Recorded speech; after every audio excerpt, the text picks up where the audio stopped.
guys, it's World of Tanks weekly time again, and today we are going to be all about the Italians. So let's jump right in. First and foremost, we are going to check out the Italian tech tree, which we have right here, as you can see. This is supposed to be how the heavy tanks will branch off from the mediums. And we know that the Carro P.88 is going to be the tier 7 vehicle next to the P.43 Ter, the tier 7 medium tank. You can see that it will branch off from the P.43 Biz. So if you have the P.43, do not sell it. Keep it, play it, get some experience on it. You'll be able to unlock the Carro P.88 immediately afterwards. Then from the P.88, you get the Progetto 54, which is the tier 8 non-premium equivalent, since we already know what the Progetto 71 is going to be like. Then we're going to move on to the Progetto 66, the tier 9, which we don't have any pictures of yet. This is the only Italian heavy tank that we do not know yet how it's going to look like in the game, or what's it going to look like completely rendered. We do have, I think, some very crude pictures of it with only the minimum of detail. And then we have the Rinoceronte, the tier 10 Italian heavy tank, which is quite unique in its looks and its style. And I think starting from tier 8, there's also going to be the introduction of the auto reloader mechanic. Probably not the tier 7, but probably the tier 8 once again, just like they did it with the P44 Pantera instead of the P43 Ter at tier 7. So let's take a look at the vehicles. We have the Carro P.88, we have the complete stats. As always, everything here should be taken with a grain of salt, because all of these statistics, characteristics can be changed in just a couple of weeks. This patch is supposed to be coming out at the end of the year. That could be anywhere from end of November to mid of December. I think the last time around it was 10th of December or 12th of December that they dropped the double barrel Russian heavy tanks. And I think it's going to be very similar to this date as well. So the P.88, the Carro P.88 right here is going to be Italian tier 7 heavy tank. It has 1,250 HP with its top upgraded turret. It has a mass of maximum weight of 47.9 tons, and power to weight is going to be 14.38 horsepower per ton. So top speed 45 kilometers for a tier 7 heavy tank. Doesn't seem to be that bad. Sounds rather nice. It's going to be the very first introduction of a heavy tank that kind of has the speed of, similar to some slower medium tanks.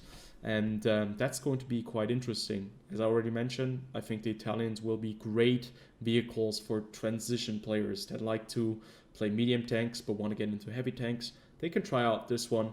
Probably going to be quite interesting because it's going to be a similar playstyle to the mediums. But still a heavy tank, so you might just get the additional armor as well. The hull turning speed 25 degrees per second, turret turning speed 32 degrees per second. That is nothing too impressive, but for a heavy tank, I think it's okay. Definitely tells us that although they are fast enough to get to positions, they are not fast at changing the positions immediately again, because the hull turning speed of 25 degrees, that is something that you do not want to have if you're playing a medium tank, and that is a very distinct heavy tank feature. View range 350, yeah, it's a tier 7 tank. You don't expect a lot of view range on a tier 7.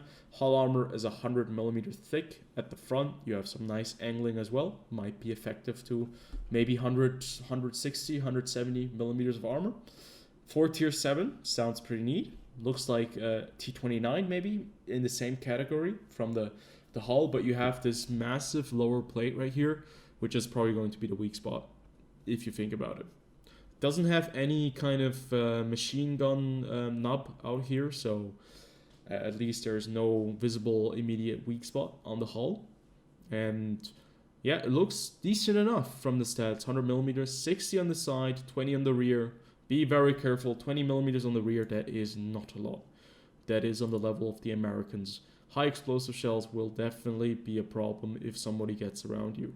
For example, wheeled tanks, the Frenchies. If they get around you, they load high explosive shells, they pop it up your butt. It's going to hurt like hell. Then you have 150 millimeters of frontal turret armor, and you can see that the turret armor on this vehicle is rather interesting. It has a lot of different angles to it. It is flat from different angles as well if you shoot at it, so that is something that you have to keep in mind of. It's not round like the Soviets, so yeah, 150, that could be a problem. The gun mantlet is pretty damn large, and the breech right here probably going to be thicker than 150. The side turret is 70 millimeters thick, 40 millimeters on the rear turret, so, or the rear part of the turret. So yeah, quite interesting. Those stats do not seem to be that extremely impressive, but it's a heavy tank at tier 7, so it should not be overpowered. Then you have two guns as options. First, you have the 88 millimeter gun, which probably is going to be the reason why they call it Carro P.88. It is the 88 millimeter gun of the year 47, I expect, or I presume. 240 alpha damage, 164 millimeters of pen with standard shells, 198 with premium shells, could be APCR. But if you upgrade it, you get to the nice 90 millimeter cannon, which is probably the one that you want to get. It has 202 millimeters of pen with standard shells, 220 with premium shells, and a rate of fire of 6.952 rounds per minute. So the DPM is not that impressive, 1,668. Well, we have to consider it's a tier 7 heavy tank, so actually for a 90 millimeter gun on a tier 7, it's okay, but it's not that crazy. Reload time is 8.63 seconds. That is actually, DPM is actually quite bad. But remember, this tank does not have the auto reloader function, so this is going to be a standard, 90 millimeter gun that you just fire like any other vehicle does, fire its main gun. Accuracy at 100 meters is 0.43, so it's, or 0.403. Not very accurate, very bad. The aim time is 2.4 seconds. That is rather nice. On the other hand, depression of 8 degrees and elevation of 20 degrees doesn't sound that crazy impressive, to be fair. It sounds like it's going to be another vehicle that can do quite well in hull down positions. That is why the armor is also that nicely angled, so that when you're cresting a ridge, and you fall back, they kind of bounce off. That's what a lot of players do, when they are trying to shoot the lower plate and you're falling back and they kind of bounce off your upper plate. 8 degrees of gun depression is decent, I think, for a tier 7 heavy tank. But other than that, it's not that crazy itself. You have 4 crew members, a commander, a driver, a gunner, and a loader. We know that the Rhinoceronte only uses 3 crew members, so one of them, probably the loader, is going to fall off later. Or maybe, probably the commander is going to be doing the gunner, and then you have like a driver and a loader, maybe. I'm not entirely sure. Could be like that. Then, we have aim spread after firing. Okay, that's rather interesting. Aim spread after firing is 3.836. During turret rotation, 0.115. While the vehicle is moving, 0.2211. Actually, never heard of these stats before. Now, obviously, I know what these stats are for. All the aim spread, when you're turning your tank, when you're moving, when you're firing. So 3.836 seconds for the... is it seconds? I think it's seconds. No, it can't be seconds, right? It could be. I'm not entirely sure right there. But it doesn't sound that impressive, especially with the aim time.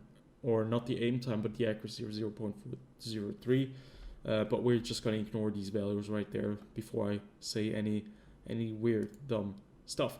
So right here we have the HD models of the vehicle. And you can see it looks like a very small profile.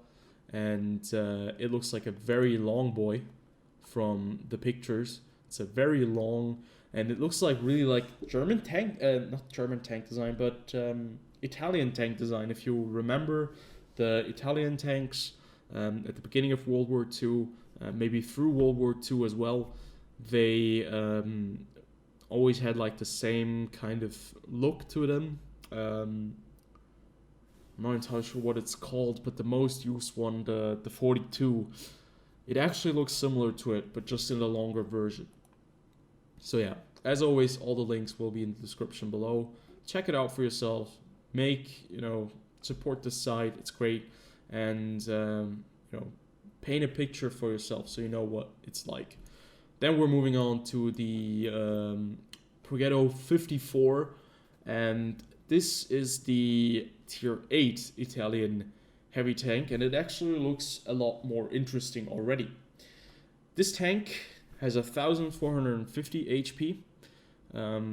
I think it's the fully upgraded version. It wouldn't make any sense if it's not the fully upgraded version. Engine power is 850 horsepower right there. You have a max load weight of 50 tons, so it's a rather light, heavy tank. All of these heavies of the Italians are rather light, so do not try to ram anything with them. They are very susceptible to be rammed. Power to weight is 17.71 horsepower per ton. You have 45 kilometers per hour top speed. Now this is where I am kind of shaking my head. It would have been nice to have a bit better top speed at Tier 8. But yeah, looks like it's going to be 45 kilometers per hour at the moment. Hull turning speed is 29.2 degrees per second, very similar to the other Italian heavy tanks. Turret turning speed is 31.29 degrees per second, so you're not going to be turning your turret or your hull very quickly. As already mentioned, it's kind of a mechanic to balance the vehicle out so that it's not like too fast and too mobile, that it kind of designated as a medium tank with a heavy kind of gun. Moving on, we can see the view range 370 meters. Hull armor is 100 millimeters thick at the front, 70 on the side, 40 on the rear. No increase in hull armor from the Tier 7, but it's different. If you take a look at the render right here, you can see it's rounded. Being rounded is going to make it a lot more difficult, I think, or I presume, to be able to pen it if you're not directly in front of it and shooting downwards at it. Could be quite interesting. The lower plate is also rounded. It's similar to the T110E5 or the M103. And yeah, we'll have to figure out what the tank is like with the armor in the live game. The turret armor is 180 millimeters thick on the front, 90 on the side, and 40 on the rear. And you can see that it's rather flat on some parts. Like, it's this rounded shape right here. So they've stepped away from the edges and they have started with the rounded shapes. And the rounded shape right here shows you that right at the gun mantlet, where the gun kind of gets combined with the turret, it is rather flat, so that might be a good spot to shoot this vehicle. Also, if you're below it, since it does have 9 degrees of gun elevation, 9 degrees of gun depression, it does seem to be maybe able to, to shoot up into the turret. Maybe, I'm not entirely sure. There is also a commander's hatch on top, so that might be a major weak spot. That might be something to look out for. So the armor, nothing too special. It is supposed to be a fast, heavy tank, or rather mobile heavy tank that has some armor. Then, the main 105mm gun. We do not know if there is any other gun to this vehicle, but at the moment it seems like there is only one. It's a 105mm gun, and the very first tank of the Italian heavy tank tree to have the auto reloader function. And you have 320 alpha with the 105. That's like the average alpha for most of the 105mm cannons in the game. It's the 71, so this is also the same gun that the Tier 9 vehicle uses at stock. And the pen is 220, 242 on the APCR or heat shells. And what you can see is that Wargaming are trying to lower the pen on the premium shells and to get it more on even playing field with the standard shells. It just gets like 22 millimeters of additional pen, but people will obviously still be clicking the 2 key as soon as they think that they are not performing very well, and then they're going to be using the 2 key immediately. And it doesn't really matter if it's only 22 millimeters of additional pen, people will use it. But only 22, it might dissuade some people that are trying to look out for their credits, because 20 millimeters of pen additionally is not that big of a deal, but it can be a big of a deal if you're going up against tier 9 vehicles, and that's where you're supposed to use them. Tier 10 might already be too late. But what is very interesting is the 105 millimeters of pen with the 420 alpha damage high explosive shell. That is something that you can work with, definitely. Very nice right there. Damage per minute is 1,670, so not that much of a step up from the Carro P.88. That is a bit concerning if you look at the damage right here. You have 3 rounds in your auto reloader, and the reload time in between shots is 3.5 seconds. Almost 4, that is a long time in between shells. Then you have a single shell reload of 16.3, 14.4 on the second shell, and 11.5 seconds on the last shell. The complete reload time with firing the last shell in the magazine and loading a new magazine is 42.19 seconds. So yeah, you're going to be out of the battle quite a long time if you're trying to reload this vehicle completely. Accuracy at 100 meters is better than on the Carro P.88, 0.36. Aim time is the same with 2.4 seconds. Gun depression 9 degrees, gun elevation of 20 degrees. So yeah, this vehicle is supposed to be a vehicle that can take on certain ridges and hills and be a bit of an annoying nuisance. It has 4 crew members, a commander, a driver, and a gunner, and a loader. And yeah, the camouflage values are obviously not that important since it's a heavy tank in the end.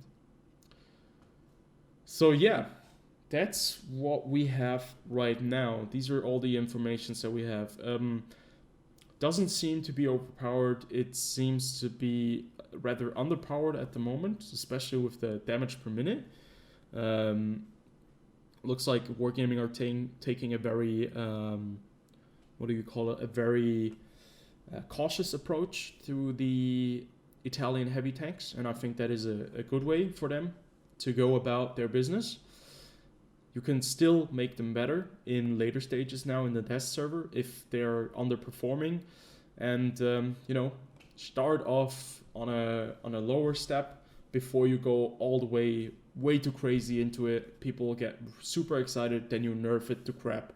So I think I like this kind of way that they're going with their development at the moment. So let's take a look at some of the vehicles in the game. And right here, this is the tier 8 CC55 mod 54. That's the Progetto 54. And it looks like this is the stock turret on the vehicle, because it does not look the same as the upgraded turret. It is more edgy, or has more edges and is more streamlined instead of rounded. And it looks like it's the stock turret that you're using, or maybe a version of the turret that you're using on the tier 7 vehicle. But other than that, from the length of it, it also seems to be a rather long heavy tank, a small heavy tank at it. It doesn't seem to take up a lot of space, it's very long. And yeah, it's very interesting. The Italian heavies are not big. They are the size of maybe a medium tank, but longer. Their profile is rather low, so they might be very good hill warriors. Very good vehicles to engage or to use on certain ridgelines and hills and valleys. Right here with the P88, Carro P88 pictures, and you can see in game, it actually looks really, really nice. It's a very long tank as well, right here. And yeah, I'm digging the style. I'm digging the map as well in the back. I don't even know which map that is, but it looks rather nice. At tier 7, it looks like a real Italian tank, something that the Italians really built, but we do know that they actually didn't build it. But yeah, I'm looking forward to the Italian heavy tanks. I'd love to hear you guys' opinion. As always, what do you think? Write it down in the comment section below. Like, comment, and subscribe, and I'll see you guys on the next one. Until then, peace out.